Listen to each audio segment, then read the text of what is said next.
peronismo, o corpo de ideologias políticas que fez parte do governo de Juan Domingo Perón na Argentina e que até os dias de hoje segue influente nesse país. Vamos falar um pouco sobre como são essas ideias? Então, clique em curtir, se inscreva e vamos embora!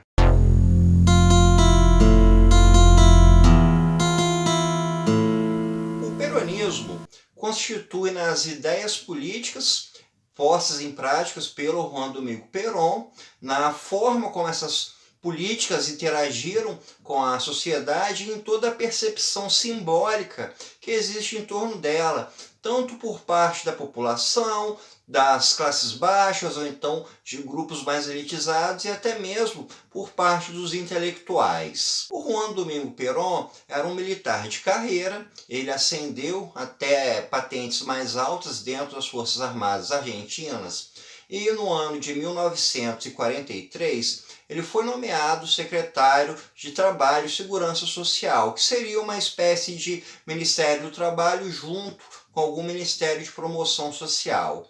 Nesse cargo, ele começou a criar diversos direitos trabalhistas, como salário mínimo, 13º, criou toda uma rede de proteção ao trabalhador e junto do seu carisma pessoal, ele conseguiu muita popularidade, ele se tornou uma figura muito benquista pela população, principalmente pelas classes mais baixas. A sua popularidade era tão alta que em 1945, em outubro, ele foi preso por divergências com o governo e a população foi em massa para a Praça de Março para pedir a soltura do Perón e diante de tanta pressão popular ele acabou sendo solto e fez um discurso para todo aquele público que foi retransmitido pelas rádios. Então a gente tem o Perón como uma figura muito carismática, aquela figura que inflama as massas, que faz longos discursos, que causa comoção na população. Em 1946, o Perón foi eleito presidente da Argentina. E é aqui nesse período que a gente vai ver a consolidação das ideias que vieram se tornar o peronismo. Por um lado, a gente vai ter toda essa questão da rede de direitos trabalhistas e também de direitos sociais. Vai ter a consolidação de salário mínimo, de horário de jornada de trabalho, toda uma rede de proteção ao trabalhador. Vai ter também legislações que vão criar o sufrágio universal. O voto feminino foi instituído justamente no período em que o Perón foi presidente, ao mesmo tempo em que ele tinha toda essa boa relação com as classes mais baixas, criando políticas focadas neles, o Perón teve uma boa relação também com os grupos mais conservadores, como com os grupos ligados à Igreja Católica e com os militares. Então, a gente tem uma figura que a gente não pode nem classificar como de esquerda e nem como de direita, é uma figura muito singular, que existe diante do quadro político da Argentina, e toda a situação política e social existente no país daquela época. Outra prática desse período do Perón também foi a nacionalização de empresas. Ele pegava empresas que pertenciam a estrangeiros e as estatizava, as tornava propriedade do governo, criava empresas estatais. Isso fez parte de um conflito anti-imperialista, então reforçando o surgimento de um nacionalismo argentino que agradou justamente a alguns setores de elite financeira, ou seja, ele conseguiu desde agradar as classes baixas até as classes mais altas. A gente não pode configurar o Perón como alguém que fosse ligado ao comunismo. Pelo contrário, ele era extremamente crítico ao comunismo. Todas essas legislações trabalhistas, toda essa rede de proteção trabalhista que ele criou, era justamente para evitar que o comunismo se espalhasse dentro da Argentina, que é uma prática que tem o seu fruto, a sua ideia inicial dentro dos modelos fascistas europeus, dentro do corporativismo. Essa estratégia, ela visa criar essa rede de proteção de uma forma que torne desnecessário que a população, que o trabalhador se aproxime de sindicatos ou que se aproxime de partidos comunistas.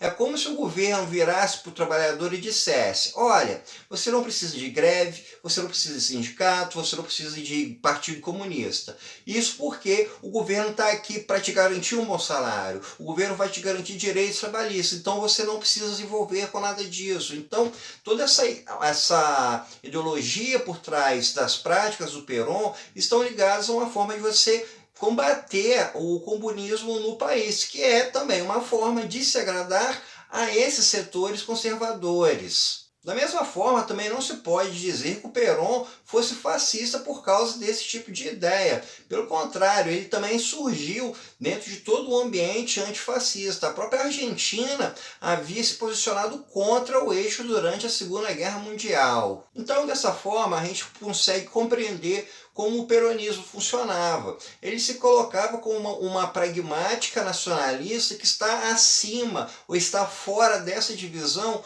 de esquerda ou de direita. Ela tem práticas que dizem respeito a essas duas óticas e tem como motivo maior o crescimento da nação, o fortalecimento da nação, desde aumentos salariais até expansão de parques produtivos. E junto a isso a gente tem também um lado autoritário do Perón. Ele era um militar, ele era cercado por grupos militares e houve perseguição também a oposicionistas a ele. O Perón não chegou a ser um ditador e também não chegou a haver, por exemplo, execuções políticas como aconteceram nas ditaduras argentinas, mas houve uma rigidez social, uma rigidez política, uma rigidez de se combater aqueles que se colocavam contra o governo. O primeiro mandato do Perón foi de 1946 a 1952. Ele se reelegeu em 1952, mas aos poucos ele começou a perder o apoio dentro das classes conservadoras, em especial entre os militares. Então, em 1955, ele sofreu um golpe de Estado e foi para o exílio na Espanha. Em 1973, o Perón conseguiu retornar para a Argentina e houve eleições naquele ano. Ele já estava com mais de 70 anos, ele se candidatou e ele colocou a sua esposa, Isabelita Perón, como sua vice-presidente. A gente tem que lembrar que anteriormente, no seu primeiro mandato, o Perón havia sido casado com a Evita Perón, que foi uma figura muito carismática também, uma figura muito famosa no meio político, porque ela representava esse lado um tanto quanto cuidadoso, maternal, alguma coisa ligada a essa simbologia feminina com relação à população, como se ela fosse uma mãe dos argentinos. Já a Isabelita Perón foi uma mulher com quem o Perón se casou na Espanha. A Evita havia falecido, então ele a trouxe consigo para a Argentina e a colocou como a sua vice-presidente. O Perón ganhou, mas ele já estava adoentado em 1973 e ele veio a falecer em 1974. A Isabelita assumiu o poder, só que ela ficou até 1976. Era uma pessoa que não era tão benquista pela população argentina, não era uma liderança carismática, não tinha os mesmos meios que seu marido tinha para manter o poder. Então, ela sofreu um golpe de Estado em 1976 e a Argentina ficou numa ditadura até o ano de 1983. Assim, a gente pode ver então como o peronismo se constituiu como uma prática política muito bem definida dentro da Argentina. Só que como um valor simbólico, ele não se encerrou com o falecimento do Perón. Ele perdurou dentro do imaginário político da Argentina. Um caso foi a eleição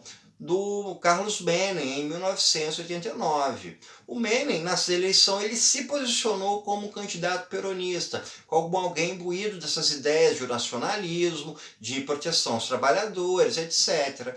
Ele ganhou as eleições, mas quando ele assumiu, ele mostrou justamente uma vertente contrária a tudo aquilo que ele havia colocado dentro da campanha eleitoral. Ele foi, na verdade, um presidente ligado ao pensamento liberal, ligado à estatização, à estatal de petróleo da Argentina, que é um dos maiores patrimônios públicos de então, foi vendido, ele privatizou diversas empresas estatais e com isso teve toda uma mudança no modelo econômico. Ele não era uma figura peronista, mas o peronismo pairava em torno dele como um fator de comparação. Então a gente vê como a força do peronismo se manteve presente. O mesmo aconteceu com o kirchnerismo, tanto com o Néstor Kirchner de 2003 a 2007, também com a Cristina Kirchner de 2007 a 2015, e atualmente com Alberto Fernandes, que tem a Cristina Kirchner como a sua vice. Muitas das ideias por trás do kirchnerismo podem sim se aproximar daquilo que o Perón praticava, daquilo que ele pregava. Mas nesse caso a gente já tem uma divisão entre esquerda e direita muito mais clara. É pouco provável que o governo Kirchner seja benquisto pelos grupos conservadores argentinos ou pelo militarismo argentino, pelos grupos católicos. Aqui a gente tem uma divisão muito mais clara de que é um governo de esquerda com pautas de esquerda e que renega propostas de direita. Mas justamente vai existir essa ideia do peronismo por trás, sendo sempre um parâmetro de comparação daquilo que o governo está fazendo. Então, dessa forma, a gente pode ver como o peronismo não se resumiu apenas a uma prática em vida do Perón, e sim como um ideário que permaneceu na vida política da Argentina e que é influente até os dias de hoje. Então, pessoal, isso é tudo por hoje. Espero que vocês tenham gostado e até o nosso próximo encontro.